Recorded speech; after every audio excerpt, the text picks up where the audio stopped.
Drill Sergeant Crixtell thought no recruit could survive until the human walked in, smiled, and said, "Feels like home." Crixtell had broken exactly 473 recruits in his 15-year career as a drill sergeant, and he wore that number like a badge of honor. Well, not literally wore it. That would be ridiculous, though he had considered getting it tattooed on his secondary manipulator arm. The point was, he knew how to make soft-world species cry, and by the Seven Suns he was good at it. Bevrelian stood in the center of the Galactic Military Academy's primary training facility, all 7 feet of scaled muscle and barely contained irritation. His yellow eyes swept across the morning's intake roster on his datapad, and his mandibles clicked together in what could only be described as predatory anticipation. 15 new recruits, 3 Zentheri from their low-gravity garden worlds, 5 Quilaxians who had probably never lifted anything heavier than a meditation crystal, 2 Planari, who would likely faint at the first sign of actual physical exertion, and his mandibles clicked again. 1 human. "Oh, wonderful," Crixtell muttered, his voice a gravelly rasp that made nearby recruits flinch. "A death worlder. Just what I needed to ruin my morning." His assistant, a nervous Planari named Whisk, glanced up from his own datapad. "Sir, the human comes with, quite impressive preliminary scores, top marks in endurance testing and, well, actually all physical categories. They all have impressive scores on paper, Whisk," Crixtell said, waving a clawed hand dismissively. "Then they get here, realize that military training is not the same as playing gravity ball with their academy friends, and suddenly those impressive scores mean absolutely nothing. Deathworlders are the worst about this. They strut in here thinking their high-gravity homeworlds make them superior. Then they discover that combat training is about discipline, not just brute strength." Whisk made a non-committal humming sound that suggested he had learned long ago not to argue with Crixtell before the morning training session. The training facility itself was a marvel of modern military engineering, which was a fancy way of saying it was specifically designed to make recruits suffer in the most efficient manner possible. The main floor stretched nearly 200 meters in every direction, divided into sections for different torture methods. Training methods. Obstacle courses, combat rings, endurance tracks, and Crixtell's personal favorite, the gravity manipulation zones. The gravity system was beautiful in its simplicity and absolutely brutal in its application. Embedded graviton emitters in the floor and ceiling could adjust the gravitational pull anywhere from 0.5 standard galactic gravity all the way up to 3 times standard. Most species in the Galactic Council had evolved under conditions close to 1 standard G, give or take 0.2. It made for convenient universal training conditions. It also made for a convenient way to secretly increase the difficulty without recruits realizing they were being tested. Crixtell loved that feature. Loved it the way a craftsman loves a perfectly balanced tool. He would start recruits at standard gravity, let them get comfortable, let them think they were doing well. Then, without warning, he would bump it up to 1.2, then 1.5. He would watch them struggle, watch them question their own abilities, watch them wonder why everything suddenly felt so much harder. The psychological warfare was just as important as the physical training, in his opinion. "Sir, the recruits are assembling," Whisk announced, gesturing toward the entrance where a nervous cluster of aliens were filing in, their eyes wide as they took in the intimidating expanse of the training facility. Crixtell straightened to his full height, cracked his neck, which produced a sound like breaking tree branches, and allowed himself a small smile. Time to do what he did best. The recruits lined up with varying degrees of success. The Zenthari looked like they might pass out from anxiety alone. The Quilaxians were whispering to each other, their crystalline skin chiming softly. The Planari were already sweating, and training had not even started. And then there was the human. Private Jackson Torres stood at the end of the line, and Crixtell had to admit, the human did not look particularly impressive. Average height for his species, maybe 5'10" or so. Dark hair cut short, brown skin, brown eyes that seemed almost bored as they surveyed the facility. He wore the standard issue training uniform, and unlike every other recruit in the line, he was not fidgeting, sweating, or looking remotely nervous. That was going to change very quickly. "Listen up," Crixtell's voice boomed across the facility, and several recruits actually jumped. "I am Drill Sergeant Crixtell, and for the next 8 weeks I own you. Your comfort, your dignity, your will to continue existing. All of these things belong to me now. Some of you will wash out in the first week. Most of you will not make it past week 3, and the very unlucky few who survive until graduation, will leave here as actual soldiers instead of the soft, pathetic civilians you are right now." He began pacing in front of the line, his claws clicking against the metallic floor. "I do not care what your preliminary scores say. I do not care if you were top of your class at whatever cushy academy you crawled out of. Here, you prove yourself, or you fail. It is that simple. His eyes locked onto Torres. And I especially do not care if you come from a so-called death world. High gravity does not automatically make you a soldier. It just makes you heavy. Torres, to his credit, did not react, did not bristle, did not glare, did not even blink. He just stood there with that same neutral, almost sleepy expression. Oh, Krikstal was going to enjoy breaking this one. We will begin with basic warm-ups, Krikstal announced, his tone making it clear that these warm-ups would be anything but basic. 50 standard push-ups, 50 core rotations, and a 2-kilometer run around the facility perimeter. You have 20 minutes. Begin. The recruits, scattered to their starting positions with varying levels of enthusiasm, which ranged from terrified to absolutely terrified, Krikstal casually strolled toward the control panel embedded in the wall, his back to the recruits. As they began their exercises, his clawed finger hovered over the gravity control interface for just a moment before he tapped it twice. Gravity increased to 1.5 standard G. The effect was immediate and quite frankly hilarious. Bloom! A Xanthare whose species had evolved on a world with barely 0.7 G, collapsed mid-push-up with a wheeze that sounded like a deflating balloon. His forearms, which had been supporting his elongated body fairly well, suddenly buckled under what was now more than double his homeworld's gravity. What is happening? Bloom gasped, his face pressed against the floor. Did someone sit on me? Keep moving, recruit, Krikstal barked, not even trying to hide his amusement. That is called physical exertion. Get used to it. Resh, a Quilaxian whose crystalline body typically moved with elegant grace, was now shuffling through push-ups like she was moving through mud. Each repetition produced a grinding sound as her joints struggled against the increased weight. Sir, I think there might be something wrong with the facility's environmental systems. The only thing wrong here is your fitness level, recruit. Krikstal shot back. Push through it. The other recruits were not faring much better.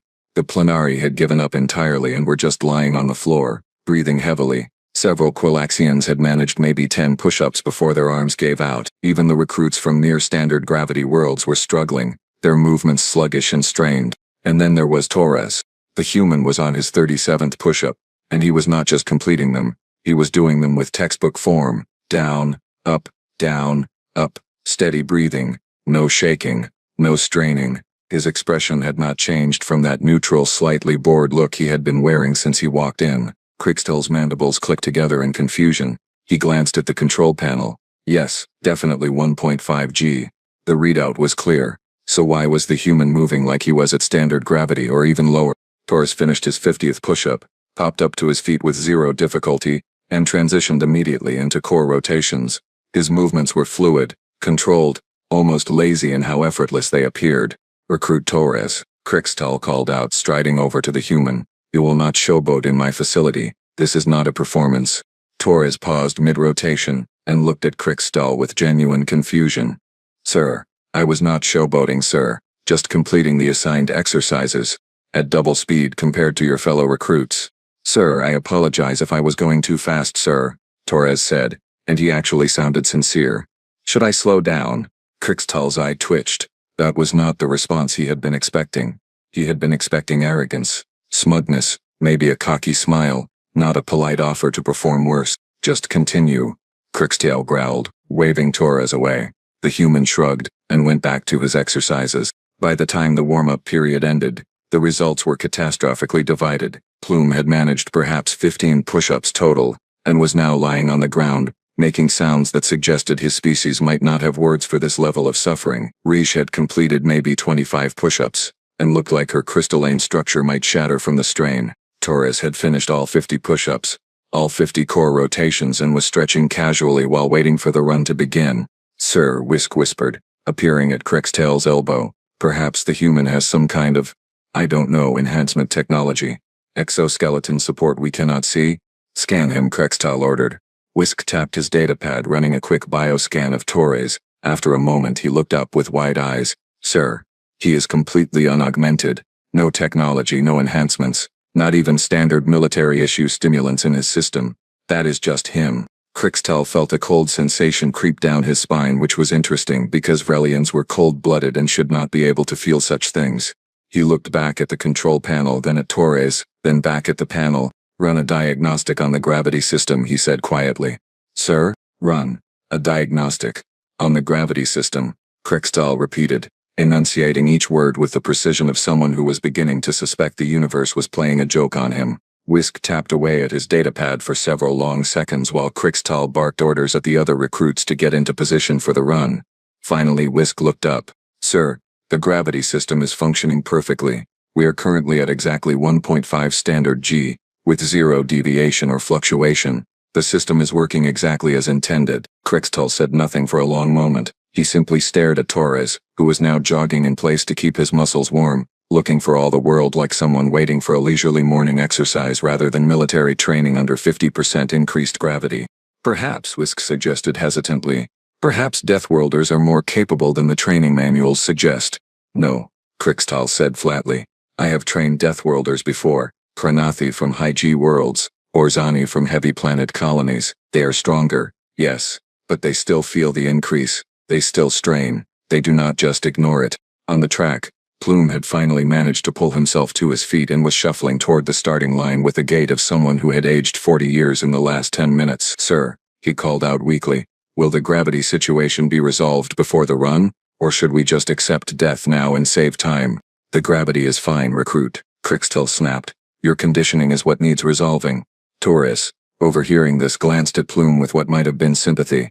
Hey, you want me to pace with you? Sometimes it helps to have someone to keep rhythm with. Plume looked at Torres like the human had just offered to carry him on his back while juggling plasma grenades.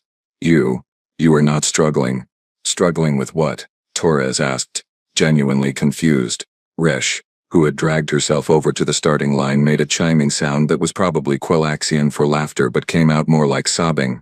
This human is either the toughest being I have ever met, or he has no nerve endings and cannot feel pain. I can feel pain just fine, Torres said cheerfully. This just does not hurt. Krikstal's mandibles were clicking so fast they were almost vibrating. This was not how training was supposed to go. This was not how any of this was supposed to go.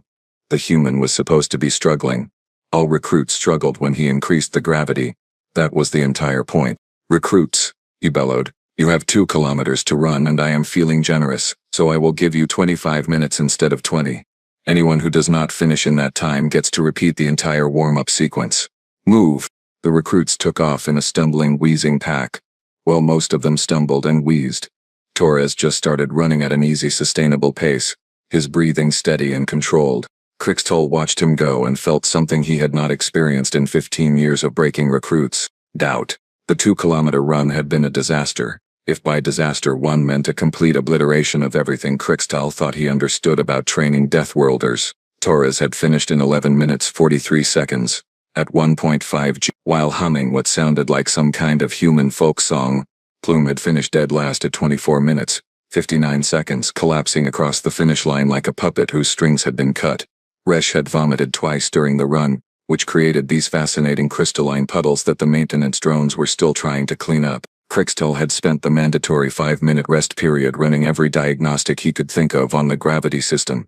He had checked the emitters, the power flow, the calibration sensors, the backup systems, even the manual override protocols. Everything came back green. Perfect functionality. The system was working exactly as designed, which meant the human was simply not affected by 50% increased gravity in any meaningful way. This is impossible, Krikstal muttered, staring at his datapad. This violates basic physics. He should be tired. He should be sore. He should be something other than completely fine. Whisk, who had been watching Torres stretch and chat with other recruits, tilted his head thoughtfully. Sir, what if, and I am just theorizing here, what if this is normal for humans? What if their homeworld is significantly heavier than our standard G? Earth is classified as 1.1 standard G, Krikstal said, pulling up Torres's file. That is heavy, yes, but not so heavy that 1.5 should feel like nothing. The math does not work. Perhaps the classification is outdated. Galactic survey classifications do not become outdated. They are precise measurements. Even as Krikstal said it though, he felt the doubt creeping in again, cold and unwelcome. He looked at the obstacle course, a beautiful construction of walls, rope climbs, balance beams, crawling sections, and weighted carries that had made hundreds of recruits question their life choices. Then he looked at his control panel. We are going to 2G, he announced. Whisk's eyes widened. Sir, that is quite a jump. The Zenthorian Planari might not survive that. Literally. Then they will learn to adapt quickly, Krixtal said, but he made a mental note to keep the medical team on standby. He was harsh, not homicidal. Recruits. Obstacle course. You will complete the full circuit. Failure to finish means you repeat it. Deliberate half-efforts mean you repeat it twice. Vomiting on the equipment means you clean it, then repeat the course. Any questions? Plume raised one of his forearms weakly. Yes, sir. Can we request immediate medical discharge before starting? No. Move. Krixtal tapped the gravity controls. 2 standard G. The effect was immediate and brutal.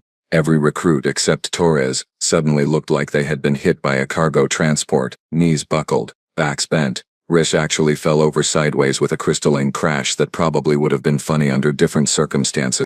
Oh, by the 7 suns, Plume wheezed, his body pressed flat against the ground. I cannot even stand. My bones are compressing. I can feel them compressing. One of the Planari started crying, not just tearing up, full-on sobbing. I want to go home. I want my family. Why did I think the military was a good idea? Krixtal was about to launch into a standard speech about mental fortitude when he noticed Torres, the human, had paused, looked around at his struggling fellow recruits, and then glanced down at himself with an expression of mild curiosity. Huh, Torres said. Did they adjust something? Feels a bit different. A bit different. Krixtal's mandibles were clicking again. That involuntary tick he got when reality stopped making sense. Torres actually walked with normal human stride, over to the first obstacle, a 3-meter wall that recruits had to climb. Under double gravity it might as well have been a mountain. He jumped, grabbed the top edge and pulled himself up with the casual ease of someone doing a basic exercise. Then he dropped down the other side and moved to the next obstacle. Behind him, Plume was still trying to stand up. Recruit Plume, Torres called back. You have got to get your center of gravity lower. Bend your knees more. Distribute the weight across all 4 arms. I am trying, Plume gasped. Everything is heavy. My arms are heavy. My head is heavy. My regrets are heavy. Torres jogged back, which again, jogging under double gravity like it was absolutely nothing, and helped pull Plume to his feet. Come on. I will pace you through the first few obstacles. Just focus on breathing and moving. One step at a time. Krixtal watched this exchange with the dawning horror of someone realizing they had fundamentally miscalculated something important. The human was not just unaffected by the gravity increase, he was helping other recruits. He had enough spare energy and functionality to provide coaching.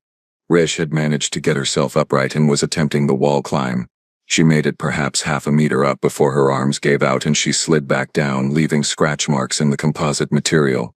This is not possible, she chimed, her voice distorted by strain. No one can complete this course under these conditions. This is designed to kill us. It is designed to test you. Krixtal corrected automatically, but his heart was not in it. He was too busy watching Torres guide Plume through the crawling section, maintaining a steady stream of encouragement while barely breathing hard. The next 30 minutes were a masterclass in contrasts. Most of the recruits were reduced to crawling, vomiting, or lying still and contemplating the life choices that had led them to this moment. 2 Planari had given up entirely and were just crying at the starting line. Rish had made it through 3 of the 12 obstacles before collapsing. Torres completed the entire course in 18 minutes. Then, because apparently the universe had decided to mock Krixtal personally, he went back and started helping other recruits. Here, Plume, let me take your equipment vest, Torres said, shrugging off his own weighted vest and reaching for Plume's. You focus on just moving your body. I will carry both. That is against regulations, Plume wheezed, but he was already fumbling with the vest straps. Sir, Torres called over to Krixtal. Is it against regulations if I am making the course harder for myself while helping another recruit build confidence? Krixtal opened his mouth, closed it, opened it again.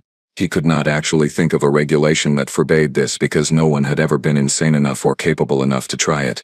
Do what you want, recruit, he finally managed.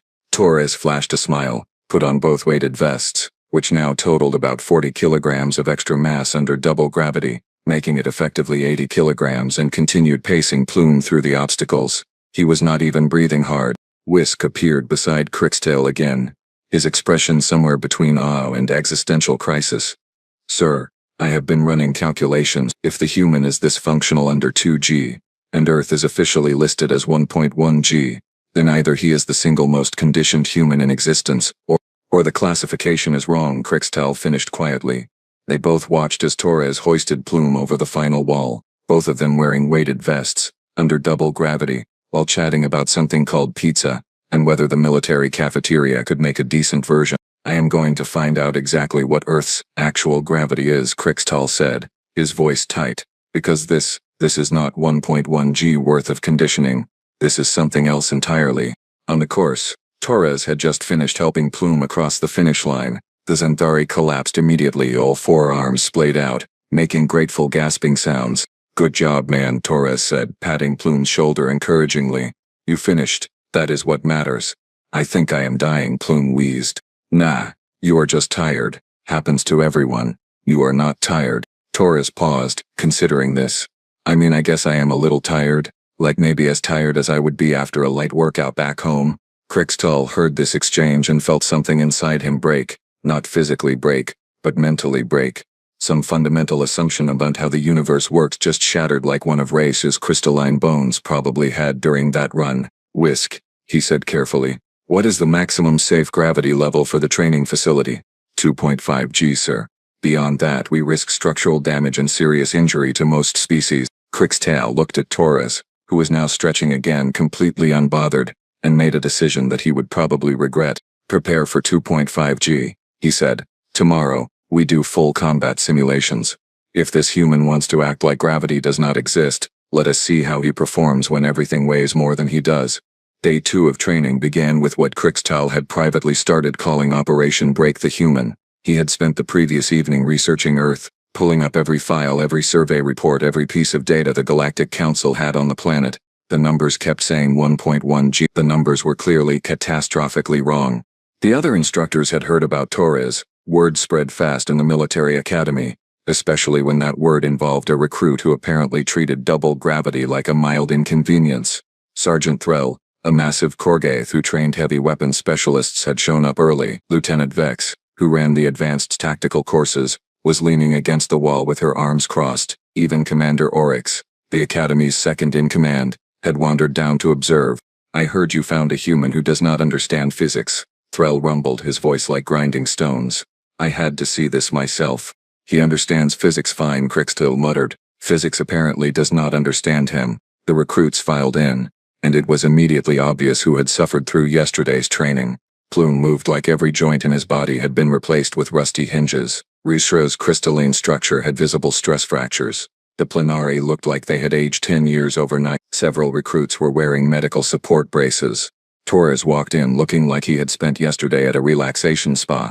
Good morning, sir, Torres said cheerfully, snapping a crisp salute. Crixtal's eye twitched. Today we will be conducting full combat simulations. You will be equipped with 30 kilograms of tactical gear. You will navigate a hostile environment course, and you will engage training drones in live fire exercises using stun weapons. This will test every aspect of your combat readiness. He paused for effect. Any recruit who fails to complete the simulation will be dropped from the program. No exceptions. No second chances. That got the appropriate amount of terrified whimpering from most of the recruits. Torres just nodded like Crixtal had told him the cafeteria menu. Crixtal walked to the control panel, very aware that every instructor in the room was watching him. His claw hovered over the gravity controls. 2.5 G, maximum safe operational level. He tapped the command. The change was apocalyptic. Plume collapsed instantly, all forearms buckling. No, no, no, I cannot do this again. This is beyond unreasonable. This is warfare. This is training for warfare. Recruit Crixtal snapped, but even he felt the increased gravity pressing down. Verlians were from a 1.3 G world, so 2.5 made even him feel sluggish. His muscles had to work harder. His breathing became more deliberate. The Plenari were pinned to the floor, unable to even lift their heads. Rish was making sounds that suggested her species had very creative profanity. One Quillaxian actually cracked, small fractures appearing in his crystalline arms from the sheer pressure. Torres adjusted his stance slightly, rolled his shoulders and smiled. He smiled. Oh, now this feels more like home, Torres said, and he sounded genuinely happy about it. Crixtal heard Threll make a choking sound behind him. Vex swore in 3 different languages. Commander Oryx just stared. Recruit Torres. Front and center, Crixtal ordered, his voice strained from maintaining composure. Torres jogged over. Jogged. At 2.5 times standard gravity, the human moved with more energy and spring in his step than he had shown at lower gravity levels. Sir, yes sir, Torres said. Put on your tactical gear, Crixtal said. gesturing to the equipment rack where 30-kilogram combat rigs waited. At current gravity, those rigs effectively weighed 75 kilograms. Torres walked over, lifted the rig with both hands, paused, and then put it on with the casual efficiency of someone putting on a jacket. He fastened the straps, adjusted the weight distribution, checked his gear pouches, and turned back to Krikstal. "Ready, sir." Behind Krikstal, Commander Oryx whispered, "What in the name of every deity in known space is that creature?" The combat simulation course was Krikstal's pride and joy. A maze of corridors, obstacles, pop-up targets, and training drones that fired stun rounds. It was designed to be challenging at standard gravity. At 2.5 G, it was supposed to be nearly impossible. Torres entered the course. What happened next would be discussed in instructor lounges for years to come. The human did not just complete the course, he dominated it. He moved through the corridors with fluid grace, his enhanced gear making him faster, not slower. When training drones popped out, he dropped them with precise stun fire before they could even target him. He vaulted over obstacles that other recruits could not even climb. He shoulder rolled through a narrow crawl space while wearing 75 effective kilograms of gear. And he was laughing. Actually laughing like he was having fun. Contact left. Torres called out to no one in particular, spinning and dropping a drone. "This is great. This is exactly like the combat sims back at basic. Except the gravity feels right." Krikstal watched the display screen tracking Torres's progress. Perfect accuracy. Minimal time. Zero mistakes. The human was setting course records that would stand for decades. "How?" Threll said flatly. "How is this possible?" "It is not," Vex replied. "We are hallucinating. Group hallucination. It is the only explanation." Commander Oryx stepped forward, his multiple eyes focused on the screen. "Sergeant Krikstal, what is Earth's actual gravity classification?" 1.1 standard G, sir, Krikstal said, but his voice cracked on the words. "That cannot be correct." "No, sir. I do not believe it is." Torres emerged from the course 17 minutes later, breathing slightly harder than normal, but still fully functional. He had completed what should have been a 45-minute course in under 20 minutes, at maximum gravity, while setting accuracy records. He walked over to Krikstal, saluted, and said the words that would haunt the drill sergeant's nightmares. "Sir, is there any way to increase the difficulty?" That was fun, but it felt a bit too easy. "Like, I appreciate the warm-up level design, but I am ready for the actual challenge whenever you want to start that." Warm-up. Level. Design. Krikstal's mandibles stopped clicking. They just froze in place. His brain had short-circuited somewhere between too easy and actual challenge. "Torres," he said slowly, carefully, like he was defusing a bomb. "This facility cannot go higher than 2.5 G. That is maximum safe operational capacity. You just completed an expert-level combat simulation, under crushing gravity, with a perfect score, and you want it to be harder." "Oh," Torres said, looking genuinely disappointed. "Yeah, I mean, if that is the limit, that is the limit. It is just, 2.5 is still under what I am used to, so it feels light. But hey, I will work with what you have got." "Not your fault the facility is not rated for proper gravity." "Proper gravity." The words hung in the air like an accusation. Krikstal turned to look at the other instructors. They all had the same expression. The expression of people who had just discovered that everything they thought they knew was wrong. "Recruit Torres," Commander Oryx said, stepping forward. "What exactly is Earth's actual gravity?" Torres blinked. About 9.8 meters per second squared, sir." "Why is that not in the files?" Krikstal pulled up a conversion calculator on his datapad. He input the number. He looked at the result. He input it again. Certain he had made a mistake. 9.8 meters per second squared, translated to approximately 1.73 standard galactic G. Earth was not a 1.1 G world. Earth was a 1.73 G world. The humans had been living under almost twice what most of the galaxy considered heavy gravity, and Torres had been training his entire life in conditions that made the maximum safe capacity of this facility feel light. "We have been training him under his normal conditions," Krikstal said quietly. 2.5 G is only 1.4 times what he is used to. For him, this is barely elevated. The room was very quiet. Torres looked around at the instructors, confused. "Did I do something wrong, sirs?" Krikstal did something he had not done in 15 years of military service. He sat down, right there on the training floor, and put his head in his hands. His mandibles clicked rhythmically, a Vrelian stress response he had trained himself out of years ago. "You are not cheating," he said, more to himself than to Torres. "You are just built wrong." "Sir," Torres asked, concern creeping into his voice for the first time. "Are you okay? Do you need medical attention?" "I need a career change," Krikstal muttered. Then, louder, Torres explained to me in detail what your basic training on Earth was like. Torres glanced at the other instructors, clearly confused about why this was suddenly relevant, but he shrugged. Sure, sir. Basic training was 8 weeks at Fort Benning. We did daily runs, obstacle courses, combat drills, weapons training, standard stuff. In Earth gravity, Commander Oryx clarified. In 1.73 G. Well, yeah, Torres said. I mean, that is just normal gravity. We did not have, like, gravity modulation technology at basic training. We just trained outside, in Georgia, which has pretty standard Earth gravity, maybe a tiny bit higher because of the elevation actually. Crixtel looked up. What was your daily run distance? Started at 5 kilometers, worked up to 10 by week 6. Full gear runs were usually 8 kilometers with about 20 kilos of equipment. In 1.73 G, Crixtel repeated just to make sure he understood. Yes, sir. Threll made a calculation on his datapad and his eyes widened. That is equivalent to running 14 kilometers at standard G, while carrying 35 kilograms of effective weight. As a warm-up exercise, for basic training. I mean, it was pretty tough, Torres admitted. Lots of guys washed out. Maybe 30% did not make it through. But yeah, that was just basic. Advanced infantry training was harder. Vex echoed faintly. There is a harder version. Torres nodded enthusiastically. Oh yeah, advanced infantry was brutal. We did 20-kilometer marches with full combat loads, which is like 45 kilos of gear. Obstacle courses under simulated combat conditions. Live fire exercises in all terrains. Mountains, swamps, urban environments. My favorite was the mountain warfare course in Colorado. That was at even higher elevation, so gravity was a bit more intense. Really tested your endurance. Crixtel had a sudden vivid image of Torres as a young recruit, running through mountains under crushing gravity that would hospitalize most galactic species, carrying weight that would break their bones and calling it his favorite training because it was more intense. The image made something fundamental shift in his understanding of Deathworlders. So when you arrived here, Crixtel said slowly, and we were training at standard G, which for you is about 0.58 Earth gravity, it must have felt like I was on the moon, Torres finished. Yeah, honestly, sir, I thought maybe the gravity plating was malfunctioning or something. Everything felt super light and floaty. I kept jumping higher than I meant to and accidentally throwing things too hard.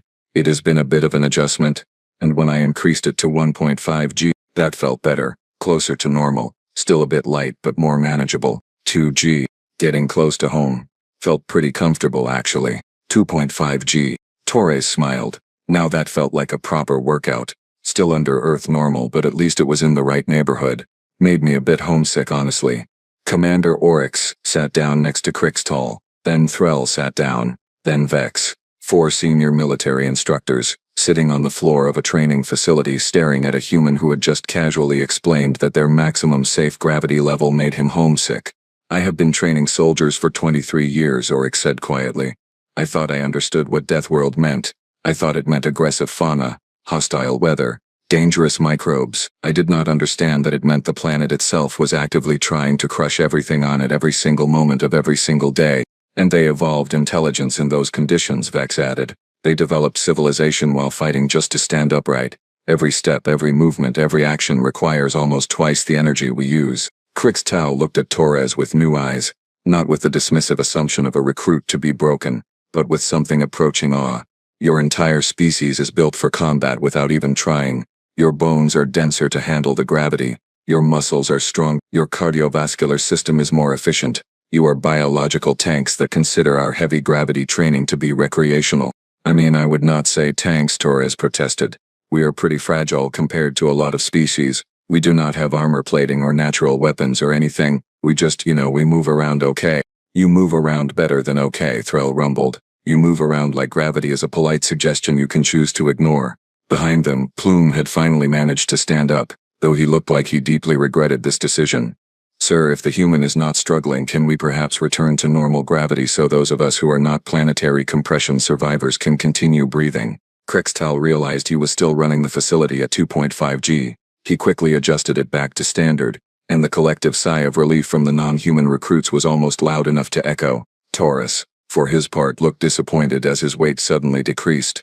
So, Torres said, what is the plan now, sir?